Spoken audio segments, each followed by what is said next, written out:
नमस्कार दर्शकों, मैं हूं आपका अपना रोबिन चौधरी और आप देख रहे हैं ऑक्सफोर्ड मीडिया नेटवर्क।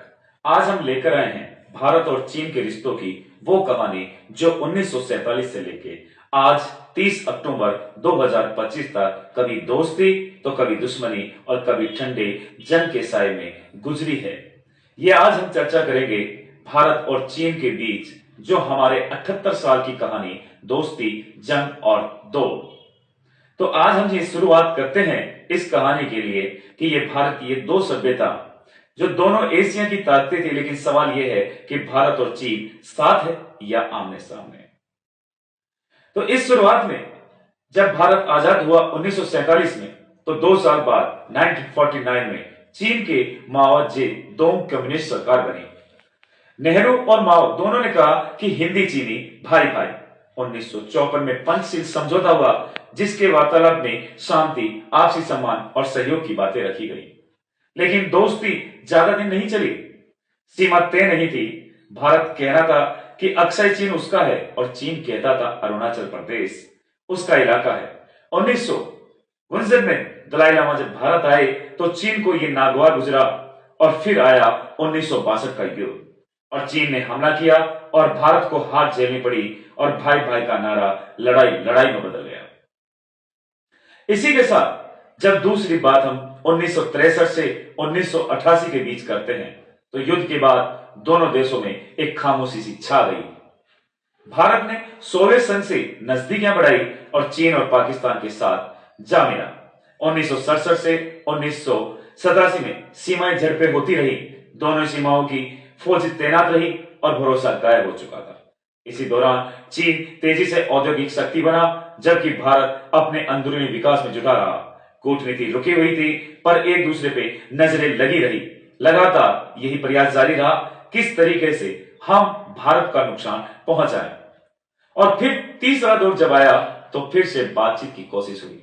वो दौर था 1988 से 2013 का।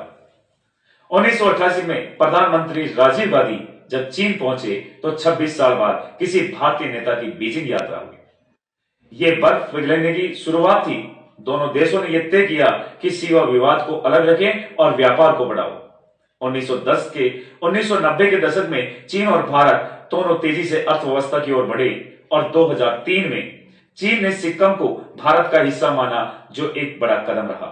2010 तक चीन भारत का सबसे व्यापारिक बड़ा साझेदार बन चुका था, पर दिक्कत एक थी कि भारत का चीन से व्यापार घाटा बढ़ता गया और भारत बेचता था कम और खरीदता ज्यादा था और साथ ही चीन और पाकिस्तान दोस्ती और भी गहरी। अब अगले दौर की शुरुआत होती है जिसमें प्रतिस्पर्धा और टकराव 2014 से 2020 के बीच। 2014 में नरेंद्र मोदी के सत्ता में आने के बाद भारत ने मेक इन इंडिया, आत्मनिर्भरता जैसे अभियान शुरू किए। चीन ने अपनी बेल्ट एंड रोड इनिशिएटिव से एशिया में अपनी पकड़ मजबूत करने की शुरू की। भारत ने इससे शामिल होने से इनकार कर दिया। 2017 में हुआ डोकलाम संकट, भूटान सीमा पर भारत चीन सैनिक आमने सामने हुए और 2018 में वुहान और 2019 में चेन्नई समिट हुआ। दोनों देशों ने रिश्ते सुधारने की पूरी कोशिश की, लेकिन फिर 2020 में गलवान घाटी की रात सब कुछ बदल गया। भारत और चीन की सेनाएं भिड़ी और 20 भारतीय जवान शहीद हुए। इस घटना ने दोनों देशों के रिश्ते को और झकझोर कर रख दिया। भारत ने चीन के 200 से ज्यादा एप्स बैन किए।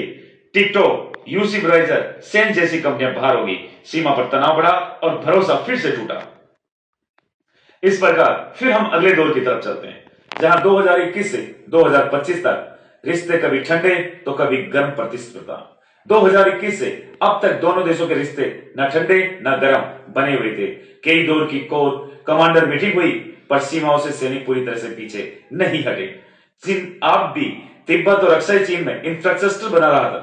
भारत ने भी अपने बॉर्डर रोड प्रोजेक्ट तैयार कर दिए थे। दोनों तरफ सैन्य तैयारी जारी थी और 2023 में ब्रिक्स सम्मेलन में दोनों देशों ने कहा था रिश्ते सुधारने होंगे।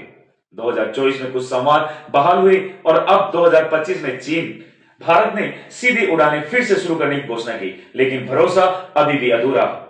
इसी दौर आज वर्तमान स्थिति अक्टूबर 2025 की बात करते हैं। सीमा विवाद अब भी अक्साई चीन और अरुणाचल प्रदेश पर मतभेद लगातार बरकरार रही है।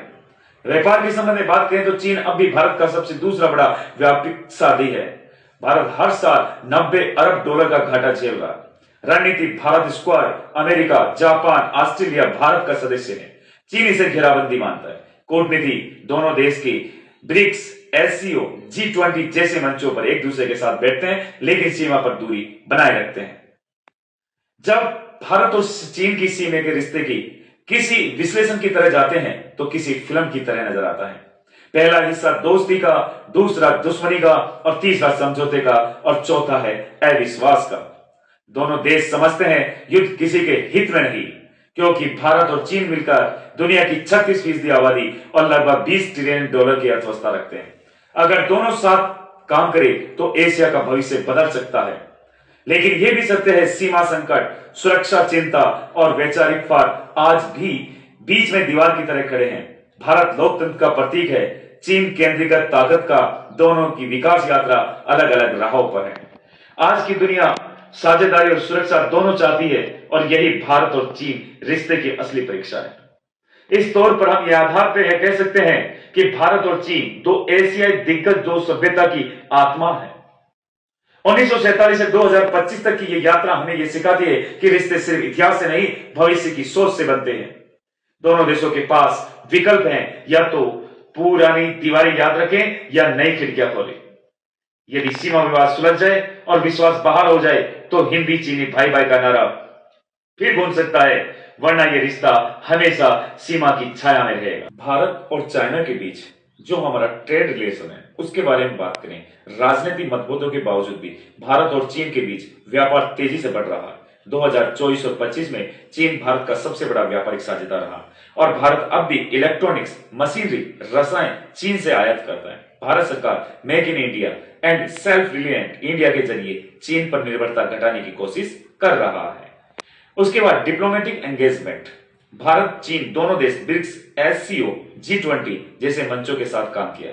प्रधानमंत्री नरेंद्र मोदी और चीनी राष्ट्रपति शी जिनपिंग की सीधी मुलाकातें सीमित रही है, लेकिन कूटनीतिक बातचीत जारी है।